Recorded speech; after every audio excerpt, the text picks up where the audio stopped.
নাটোয়ারপাড়ার পানাগাড়ি গ্রামে বিএনপির উঠান বৈঠক অনুষ্ঠিত। আমাদের সহকর্মী মোহাম্মদ পলাশ শেখের রিপোর্টে দেখুন বিস্তারিত। সিরাজগঞ্জের কাজীপুর উপজেলার নাটোয়ারপাড়া ইউনিয়নের ৯ নম্বর ওয়ার্ডের পানাগাড়ি গ্রামে বাংলাদেশ জাতীয়তাবাদী দল বিএনপির উদ্যোগে একটি উঠান বৈঠক অনুষ্ঠিত হয়েছে। ৯ নম্বর ওয়ার্ড বিএনপি নেতা রেজাউল করিম মেম্বারের বাড়িতে আয়োজিত এই উঠান বৈঠকে সভাপতিত্ব করেন মোহাম্মদ রিয়াজউদ্দিন মাস্টার।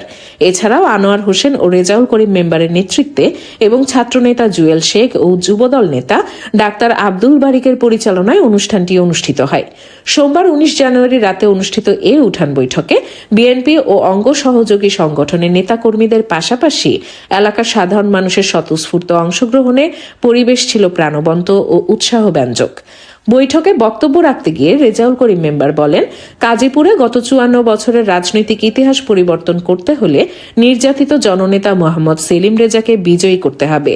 তিনি সিরাজগঞ্জ ১ আসনের বিএনপি মনোনীত প্রার্থী। জনগণের ভোটাধিকার ফিরিয়ে আনা ও গণতন্ত্র পুনরুদ্ধারে তার কোনো বিকল্প নেই। কাজীপুরের মাটিতে ৫৪ বছরের ইতিহাসে বিএনপি ক্ষমতাধর মন্ত্রী হয় নাই। আমরা আজকে বিশেষ করে বলতে চাই, নাটোরপাড়া ইউনিয়নের ৯টা ওয়ার্ডের মধ্যে পানাগাড়ি ৯ নম্বর ওয়ার্ড সব চাইতে % বেশি হিসাবে আমরা ধানের শীষ মার্কা ভোট দিয়ে সে আমাদের এমপি জনপ্রিয় নেতা সেলিম ভাইকে জানিয়ে দিতে যেন পারি যে আমরা পানাগাড়ির মাটি অতীতে ছিল বিএনপির ঘাঁটি, আজও বিএনপির ঘাঁটি।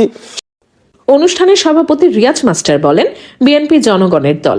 দেশের বর্তমান রাজনৈতিক সংকট থেকে উত্তরণে দলীয় নেতাকর্মীদের পাশাপাশি সাধারণ জনগণকে সম্পৃক্ত করে ঐক্যবদ্ধ থেকে সেলিম সাহেবকে শতভাগ ভোট দিয়ে জয়যুক্ত করতে হবে।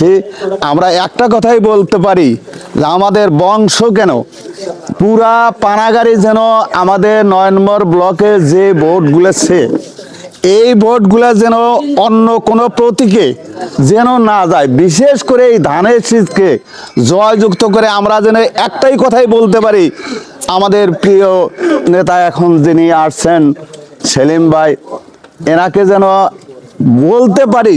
এছাড়া বক্তব্য রাখেন যুবদল নেতা সাইফুল, কাদের বক্কার সহ বিএনপি নির্বাচন কমিটির নেতৃত্ববৃন্দ।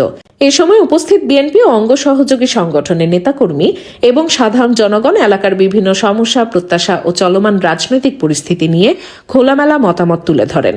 উঠান বৈঠকে অংশগ্রহণকারীরা আসন্ন নির্বাচনে ধানের শীষের পক্ষে জনমত গড়ে তোলার দৃঢ় অঙ্গীকার ব্যক্ত করেন। দলীয় স্লোগান ও প্রাণবন্ত আলোচনার মধ্য দিয়ে শান্তিপূর্ণভাবে উঠান বৈঠকটি সমাপ্ত হয়। SMP news 24 news desk.